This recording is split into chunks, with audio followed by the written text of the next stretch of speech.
عصمت آپا میرے قریب ہی الماری سے ضروری چیزیں نکال کر بکسوں میں رکھ رہی تھیں۔ انہیں اگر بھنک بھی پڑ جاتی تو جانے کیا ہوتا۔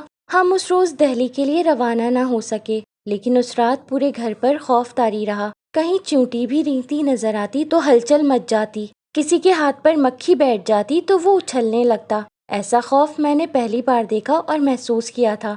دادا ہر جگہ اپنی موجودگی میں تلاشی لے رہے تھے۔ عورتوں کو سختی سے ہدایت کی تھی کہ ہر کپڑا جھاڑ کر رکھا جائے۔ اس سے پہلے الماریاں اور بکس کھول کر اسپرے کر دیا گیا تھا۔ سارے کپڑوں اور گھر کی ہر چیز میں اس دوا کی بدبو بیٹھ گئی تھی، مگر یہ بو شاید اس ہولناک موت کے مقابلے میں بہت بہتر تھی کہ لوگ اس سے الجھے نہیں۔ سارا گھر جاگ رہا تھا۔ بچوں کو سونے کے لیے لٹاتے ہوئے بے حد احتیاط کی گئی تھی۔ بستر کو کئی بار جھاڑا گیا۔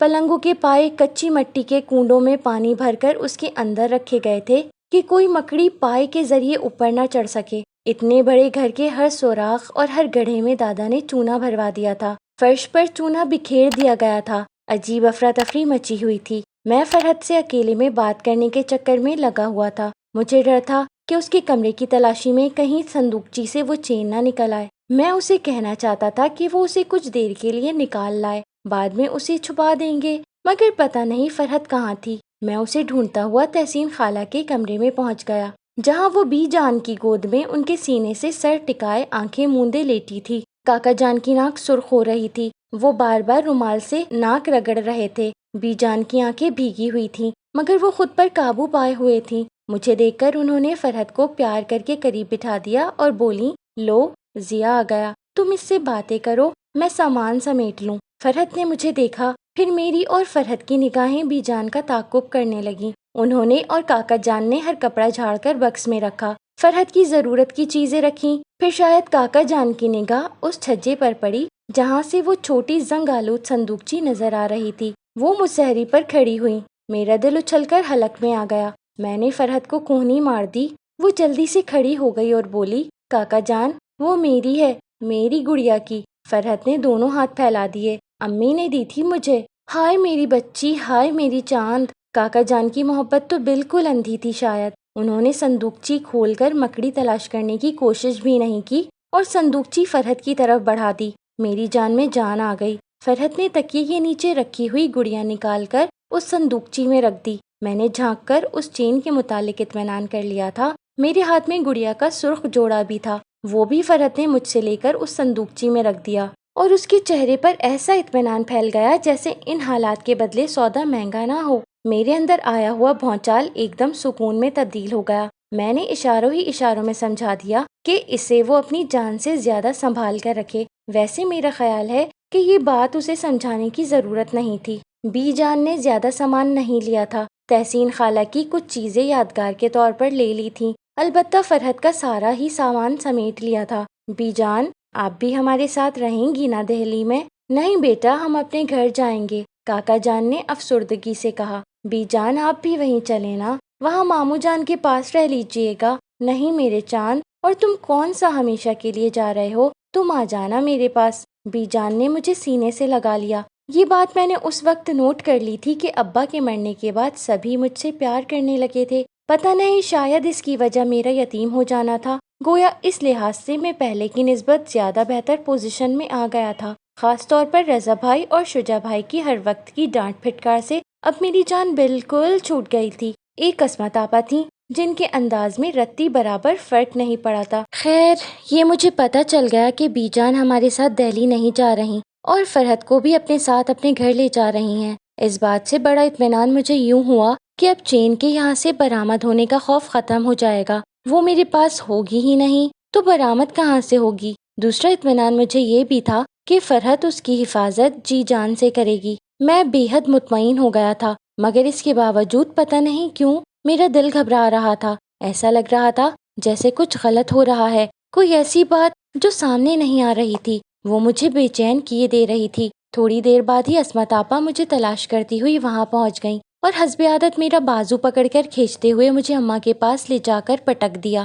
گھر کی عورتیں سفر کی تیاری میں مصروف تھیں تو مرد عجیب پراسرار سرگرمیوں میں۔ یوں لگتا تھا جیسے اس گھر میں ہزاروں برس پرانے کھنڈرات کھوجے جا رہے ہیں۔ میں دادا وغیرہ کی سرگرمیاں دیکھنا چاہتا تھا، مگر خوفزدہ تھا کہ اگر اس بار بھی ان کے سامنے پکڑا گیا تو وہ میرا بھرتا بنا دیں گے۔ اب تک انہوں نے مجھے معصوم بچہ سمجھ کر چھوڑ دیا تھا، میرے خبیث ذہن تک تو ان کی پہنچ بھی نہیں تھی۔ ویسے اس چین کو ٹھکانے لگا کر میں خود کو کافی ہلکا پھلکا محسوس کر رہا تھا۔ میں اماں کے پاس لیٹا سب باتیں سن رہا تھا۔ یہ سب پریشان بھی تھے اور یہاں سے جانا بھی نہیں چاہتے تھے، مگر خوف انہیں ٹکنے بھی نہیں دے رہا تھا۔ یہی ان سب کی باتوں سے مجھے اندازہ ہوا کہ گھر کے لوگ ہی نہیں، محلے بلکہ علاقے والے بھی ان عجیب و غریب مکڑیوں کی کھوج میں تھے۔ دادا نے تو سرکاری سطح پر چھان بین پر بھی زور دیا تھا، اور یہ واقعی سرکار کے لیے ایک بڑا چیلنج تھا۔ کسی علاقے میں اچانک ایسی زہریلی اور آدم خور مکڑیوں کا سینکڑوں کی تعداد میں نظر آنا اور پھر غائب ہو جانا کوئی معمولی واقعہ نہ تھا۔ ان کی وجہ سے ہونے والی پے در پے ان دو اموات نے سب پر لرزہ طاری کر دیا تھا۔ پھر میں نے سنا کہ دادا ہمارے ساتھ نہیں جائیں گے، بلکہ وہ یہاں سرکاری کارروائی میں مدد کریں گے۔ اس رات ریڈیو پر بھی یہ خبر سنائی گئی اور بالخصوص اس علاقے کو خبردار کیا گیا تاکہ مزید کوئی جان کا حادثہ پیش نہ آئے۔ گویا یہ واقعہ صرف ہمارے گھر کی ہی نہیں، پورے علاقے کی الٹ پلٹ ہو جانے کا سبب ٹھہرا۔ جس رات ہم دہلی کے لیے روانہ ہوئے اس رات اسٹیشن پر بے پناہ رش تھا۔ لوگوں کے چہرے پر خوف منجمد تھا۔ وہ اپنے چاروں طرف ٹٹولتی ہوئی نگاہیں دوڑاتے یوں چل رہے تھے جیسے انگاروں پر چل رہے ہوں۔ عورتیں اچھے خاصے بڑے بچوں کو بھی گودوں میں اٹھائے ہوئے تھیں۔ مجھے بھی کئی بار اماں نے گود میں اٹھانا چاہا، مگر میں ان بچوں کی طرح بے وقوف نظر نہیں آنا چاہتا تھا جن کی ٹانگیں ماؤں کی پنڈلیوں تک لٹکی ہوئی تھیں، اس لیے پھسل کر ان کی گرفت سے نکل جاتا تھا۔ زین اپنی ماں کے گھٹنوں پر بیٹھا تھا، گو اس کے پاؤں زمین تک پہنچ رہے تھے۔ اگر اس کے قریب کوئی مکڑی ہوتی تو اسے اوپر چڑھنے میں قطعی دشواری نہ ہوتی، مگر وہ اور اس کی اماں دونوں مطمئن تھیں۔ میں نے کئی بار زین کو اپنے پاس بلانا چاہا مگر وہ نہیں آیا۔ وہ مجھ سے بھی اتنا ہی خوفزدہ لگ رہا تھا جتنا کسی مکڑی سے۔ میں فرحت کے نہ آنے پر کافی اداس تھا۔ مجھے اپنی شخصیت میں کسی چیز کی کمی کا احساس ہو رہا تھا۔ وہ جو ایک خاص قسم کا احساس تفاخر مجھ میں پیدا ہو گیا تھا وہ بھی محسوس نہیں ہو رہا تھا۔ اور سب سے بڑی بات یہ ہے کہ مجھے فرحت کی آنکھیں بہت یاد آ رہی تھیں، پتہ نہیں کیوں۔ شاید اس لیے کہ جب ہم گھر سے رخصت ہو رہے تھے عین اس وقت دادا نے تانگا منگا دیا تھا تاکہ بی جان وغیرہ بھی گھر چلی جائیں۔ فرحت ان کے ساتھ جا رہی تھی۔ اس کے ہاتھ میں وہی صندوقچی تھی جس میں گڑیا، اس کے کپڑے اور وہ چین تھی۔ صندوقچی کو فرحت نے یوں سینے سے لگایا ہوا تھا جیسے اس میں اس کی زندگی کی سب سے بڑی اور قیمتی شے ہو۔ تانگے میں بیٹھتے ہوئے فرحت نے مجھ سے کہا تھا، ضیا تم جلدی سے آ جانا، گڑیا کی شادی بہت ضروری ہے اور میرا دل بھی نہیں لگے گا۔ سنو، خبردار جو اس چین کے بارے میں کسی کو بتایا۔ میں نے اس کی التجا پر ذرا بھی دھیان دیے بغیر کہا، اور یہ بھی یاد رکھنا کہ گڑیا میرے گڈے کی ہے۔ اگر تم نے اس کی شادی کہیں اور کر دی تو میں کپڑے اور چین واپس لے لوں گا، تمہاری گڑیا بھی توڑ دوں گا۔ وہ سہم گئی۔ اس نے صندوقچی کو زیادہ مضبوطی سے پکڑ لیا اور گھبرائی ہوئی آواز میں بولی، نہیں ضیا، میں تمہارا انتظار کروں گی، کسی سے شادی نہیں کروں گی۔ ٹھیک ہے، میں نے گردن اکڑا کر جواب دیا، پھر تم دیکھنا، ایسی بہت سی قیمتی اور اچھی چیزیں لاؤں گا میں دہلی سے۔ اس کا سارا خوف ایک دم ختم ہو گیا۔ وہ ہنسنے لگی، بلکہ اس کا انداز مجھے ہنسانے والا تھا، مگر میں قطعی نہ ہنسا۔ اور جب ہم اس تانگے میں سوار ہو گئے تو اس نے جانے کس انداز میں مجھے دیکھا کہ میں اس کی آنکھیں بھول ہی نہ سکا۔ اس کی آنکھوں میں بھرے آنسو بھی مجھے صاف نظر آ رہے تھے۔ انہی آنسوؤں کی وجہ سے ان میں چمک بھری ہوئی تھی۔ وہی آنکھیں مجھے دیر تک یاد آتی رہیں۔ وہاں چاچو سب کے ٹکٹ لے آئے تھے۔ ہم سب ٹرین میں سوار ہو گئے۔ ٹرین میں سوار ہونے کے بعد سب کا خوف کچھ کم ہو گیا۔ سب کے بچے گودوں سے اتر کر کھڑکیوں سے چمٹ گئے۔ میں نے اوپر والی برتھ پر قبضہ کر لیا۔ زین اور زینت اپنی اماں کے قریب ہی بیٹھے رہے۔ یہاں گرمی اور حبس تھا، شور تھا، طرح طرح کے لوگ تھے، ہزاروں آوازیں آ رہی تھیں، ہزاروں بولیاں تھیں۔ کچھ لوگ ہمارے علاقے کے بھی تھے، شاید وہ ان مکڑیوں سے خوفزدہ ہو کر بھاگ رہے تھے۔ ٹرین چلی تو کچھ سکون ہوا۔ شجاع بھائی اور رضا بھائی نے مجھے زبردستی کھینچ کھانچ کر نیچے اتار دیا اور خود برتھ پر قبضہ کر لیا۔ میں کچھ دیر روتا رہا، پھر کھڑکی کی جگہ مل جانے پر خاموش ہو کر باہر کے مناظر سے لطف اندوز ہونے لگا۔ اماں اور دادی مسلسل کچھ نہ کچھ پڑھ کر سب پر دم کر رہی تھیں۔ عصمت آپا اور زہرا آپا لائے ہوئے سامان کو ٹھیک سے رکھ رہی تھیں۔ ایک بات بتانا شاید میں بھول گیا کہ ہم دہلی اس لیے جا رہے تھے کہ وہاں دادا کے چھوٹے بھائی سبت یعنی منع دادا رہا کرتے تھے۔ کرول باغ میں ان کا 3 منزلہ مکان تھا۔ 2 بیٹے تھے، دونوں قالینوں کا کام کرتے تھے۔ ایک بیٹا شادی شدہ تھا دوسرا شادی سے متنفر تھا۔ سنا تھا کہ کئی جگہ بات چلائی گئی مگر اس نے بار بار انکار کر دیا۔ اس 3 منزلہ گھر میں صرف 4 افراد تھے اور یہ چاروں یعنی منی دادا، منی دادی اور یہ دونوں بیٹے یعنی طاہر اور ناصر عمارت کے نچلے حصے میں رہتے تھے۔ اوپر کی دونوں منزلیں خالی تھیں۔ دادا نے ان لوگوں سے رابطہ کر کے سب کچھ بتا دیا تھا۔ منی دادا کی ہی تجویز پر ہم سب وہیں جا رہے تھے۔ دادی بھنائی ہوئی تھیں، ان کی منی دادی سے ذرا بھی نہیں بنتی تھی۔ میری دادی میں بے پناہ غرور اور ترم خانی تھی، ان کی کم ہی کسی سے بنتی تھی۔ اماں تو خیر اللہ میاں کی گائے تھیں، مگر میری دونوں چچیاں بولنا اور منوانا جانتی تھیں۔ اس زمانے میں آج جیسی تو تکار نہیں ہوا کرتی تھی، بات کہنے اور منوانے کا اپنا ہی الگ طریقہ ہوا کرتا تھا۔ وہ دونوں ایک حد تک ان کا احترام بھی کرتی تھیں، مگر ان دونوں نے اپنے شوہروں کو اپنی حیثیت کا بھی احساس دلائے رکھا تھا۔ دادی اگر کبھی کسی بہو کی شکایت کسی بیٹے سے کیا کرتی تھیں تو وہ دونوں ابا کی طرح پن کھاڑے ان کے سروں پر نہیں پہنچ جایا کرتے تھے، بلکہ دادی کو کسی طور پر ٹھنڈا کرنے کے بعد سہولت اور نرمی سے بیویوں کو سمجھا دیا کرتے تھے، جس کی وجہ سے فساد برپا نہیں ہوتا تھا۔ اماں اپنی بے وقوفی کی بنا پر ہی دادی کی منظور نظر بن چکی تھیں، اس لیے ان دونوں میں کبھی کھینچا تانی نہیں ہوئی، اور کھینچا تانی ہوتی بھی تو کس بات پر؟ بیٹا نہ تو بیوی کا تھا اور نہ ہی اماں کا۔ ہاں، تو میں بتا رہا تھا کہ ہم سب ٹرین کی روانگی کے بعد اپنی اپنی جگہوں پر جم چکے تھے۔ عصمت آپا اور زہرا آپا نے سامان ٹھیک سے رکھ دیا تھا، اماں کھانا نکالنے کی تیاری کر رہی تھیں۔ مجھے ٹرین میں کھانا کھانے کا بڑا مزہ آتا تھا، میں منتظر تھا۔ تھوڑی دیر بعد ہی ہم سب کھانا کھا رہے تھے۔ کھانے سے فارغ ہو کر میں سب سے پہلے کھڑکی میں جا بیٹھا۔ شام دھیرے دھیرے پھیل رہی تھی، دھوپ کی تمازت مٹی میں جذب ہو رہی تھی، پیڑوں کے سائے لمبے اور ٹھنڈے ہوتے جا رہے تھے۔ ٹرین بہت آہستہ آہستہ چل رہی تھی۔ باہر کا منظر مجھے بہت اچھا لگ رہا تھا۔ میں بھاگتے منظروں پر نظر ٹکانے کی کوشش میں لگا ہوا تھا۔ سفر بہت لمبا تھا، ابھی ہمیں رات بھر سفر کرنا تھا۔ اماں کھانا لگانے کے بعد سب کے لیٹنے کا بندوبست کرنے لگیں۔ یہ بھی بتاتا چلوں کہ یہ پوری بوگی یا ڈبہ کہہ لیں ہماری تھی، یعنی وہاب چاچو نے پوری بوگی بک کروا لی تھی۔ اماں نے مجھے لیٹنے کے لیے کہا تو میں نے صاف انکار کر دیا۔ دونوں چچیاں پارٹیشن کے دوسری طرف چلی گئیں، وہ اس جگہ کم ہی رہتی تھیں جہاں دادی ہوں۔ عصمت آپا دوسری طرف کھڑکی کے پاس جا بیٹھیں، زہرا آپا اماں کے گھٹنوں سے ٹک کر نیچے ہی لیٹ گئیں، دادی بھی وہی لیٹی ہوئی تھیں۔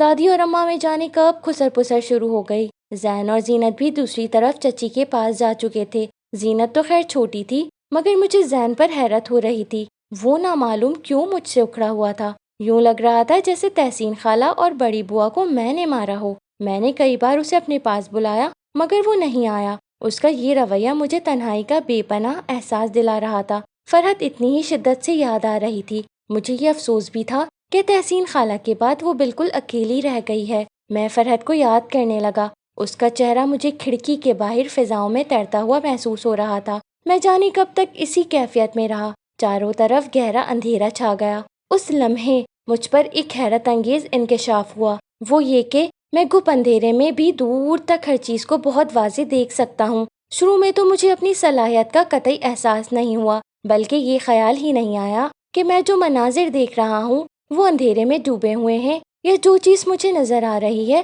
وہ مجھ سے بہت دور ہے۔ لیکن اتنا تھا کہ میں بے دھیانی میں سب کچھ دیکھ رہا تھا۔ ٹرین کسی وجہ سے بہت آہستہ ہو گئی تھی، پھر وہ رک گئی۔ یہ ایک سنسان علاقہ تھا، شاید آگے کوئی اسٹیشن تھا۔ ٹرین کے رکتے ہی شدید گرمی کا احساس ہوا۔ وہاب چاچو جو اماں سے پان لینے اس طرف آئے تھے، آگے بڑھ کر کھڑکی تک آ گئے۔ انہوں نے سر کھڑکی سے باہر نکال کر جھانکا اور بڑبڑائے، یہ کون سی جگہ ہے؟ پھر انہوں نے دائیں طرف جدھر ٹرین جا رہی تھی نگاہ کی اور بولے، ہاں اسٹیشن آ رہا ہے۔ یہ سنتے ہی میں نے ان کی بغل میں سے سر جھکا کر باہر کی طرف نکال لیا اور اسی سمت دیکھنے لگا۔ وہ اسٹیشن ہی تھا، دور سے بلب روشن نظر آ رہے تھے، آبادی کے آثار تھے۔ میری نگاہ اسٹیشن شروع ہونے سے قبل زمین میں نصب ایک بورڈ پر پڑی۔ ہاں چاچو وہ دیکھیں، وہ لکھا ہے اناؤ۔ میں نے ہاتھ نکال کر انگلی سے اشارہ کیا۔ چاچو میرے اوپر سے دیکھ رہے تھے، انہوں نے چونک کر مجھے دیکھا۔ تمہیں لکھا ہوا دکھائی دے رہا ہے؟ ان کے لہجے میں شدید حیرت تھی۔ ہاں وہ دیکھیں نا، اس سفید بورڈ پر، اس پر نیلے رنگ سے لکھا ہے، دیکھیں تو۔ مجھے اس وقت احساس نہیں تھا کہ اسٹیشن بہت دور ہے اور یہاں سے اس بورڈ کو دیکھنا ہی بہت دشوار ہے، جبکہ میں اس پر لکھا ہوا بھی صاف صاف پڑھ رہا تھا۔ وہاب چاچو نے چند لمحے میری طرف حیرت سے دیکھا، پھر شاید سوچا ہوگا کہ میں جھوٹ بول رہا ہوں، کسی سے پوچھ چکا ہوں کہ یہ کون سا اسٹیشن ہے یا پتہ نہیں انہوں نے کیا سوچا، وہ مجھے عجیب سی نگاہوں سے دیکھتے ہوئے چلے گئے۔ میں سر نکال کر اسٹیشن کی طرف دیکھتا رہا۔ وہاں بڑی گہما گہمی تھی، دور ٹھیلے پر رکھی کچوریاں صاف نظر آ رہی تھیں، بلکہ آلو کے ساگ سے بھاپ اٹھتی ہوئی بھی دکھائی دے رہی تھی۔ میں جلدی جلدی اماں کے پاس آیا، ان سے ضد کی کہ اسٹیشن آتے ہی وہ مجھے کچوریاں لے کر دیں۔ اماں نے اچھا کہہ کر مجھے بلا دیا۔ میں پھر کھڑکی میں جا بیٹھا اور اسٹیشن کی رونق کو دیکھتا رہا۔ میں نہیں جانتا تھا کہ مجھ میں یہ صلاحیت کیسے اور کب پیدا ہو گئی۔ اس کا علم جب مجھے ہوا، وہ واقعہ بھی کم حیرت انگیز نہیں، مگر وہ واقعہ بھی میں اپنے وقت پر سناؤں گا۔ ہاں، تو میں اسٹیشن کی طرف دیکھنے لگا۔ میں اس رونق سے بالکل اس طرح لطف اندوز ہو رہا تھا جیسے اسٹیشن پر کھڑی ٹرین میں بیٹھے لوگ ہوتے ہیں۔ کچھ دیر میں ٹرین نے رینگنا شروع کر دیا۔ تھوڑی دیر بعد ہم اناؤ اسٹیشن کی حدود میں داخل ہو گئے۔ ٹرین کے رکنے کے بعد وہاب چاچو نیچے اتر گئے اور انہوں نے عجیب سی نگاہوں سے مجھے دیکھا اور آگے بڑھ گئے۔ اماں نے سب کو کچوریاں لے کر دی۔ مجھے بہت مزہ آیا۔ ٹرین یہاں آدھے گھنٹے تک کھڑی رہی۔ ٹرین چلتے ہی مجھے نیند آنے لگی۔ میں بیٹھے بیٹھے تھک گیا تھا مگر جگہ چھوڑنے کو تیار نہ تھا۔ جانے کب نیند سے اونگنے لگا، اماں نے مجھے وہیں لٹا دیا اور میں بے خبر سو گیا۔ اس روز میں نے بڑا بھیانک خواب دیکھا، پھر وہی خواب میری تمام زندگی پر چھا گیا۔ بڑے راز منکشف ہوئے جنہیں آنے والے وقت نے دھندلایا نہیں بلکہ حقیقت کی شکل میں سامنے لا کر کھڑا کر دیا۔ میں نے دیکھا کہ میں ایک اندھیرے اور سنسان راستے پر اکیلا چلا جا رہا ہوں۔ مجھے ایک خاص سمت میں آگے بڑھنا ہے، اس کا مجھے شدت سے احساس ہے، اور مجھے کسی خاص جگہ پہنچنے کی بھی بہت جلدی ہے۔ میں اس گھپ اندھیرے میں بڑے اطمینان اور اعتماد کے ساتھ آگے بڑھ رہا تھا۔ اندھیرا مجھے نظر آ رہا تھا مگر میرے راستے میں حارج نہیں تھا۔ میں سب کچھ بالکل صاف دیکھ رہا تھا۔ میں جس راستے پر چل رہا تھا وہ کسی گھنے جنگل میں بن جانے والے راستے ایسا تھا، ٹیڑھا میڑھا، چاروں طرف خوردرود جھاڑیاں، اونچے اونچے موٹی موٹی شاخوں اور بھدے بھدے تنوں والے درخت تھے۔ ان میں پرندوں کی پڑپڑاہٹ اور کبھی کبھی ان کے بولنے کی آوازیں بھی آ رہی تھیں، لیکن میں قطعی خوفزدہ نہیں تھا۔ میری رفتار حیرت انگیز حد تک تیز تھی۔ اچانک مجھے کہیں دور جلتی ہوئی روشنیوں کا احساس ہوا اور اچانک وہ جنگل ختم ہو گیا۔ اب میں ایک نسبتاً چوڑے راستے پر نکل آیا اور پھر میں نے کچھ فاصلے پر ایک قبرستان دیکھا۔ یہ عیسائیوں کا قبرستان تھا۔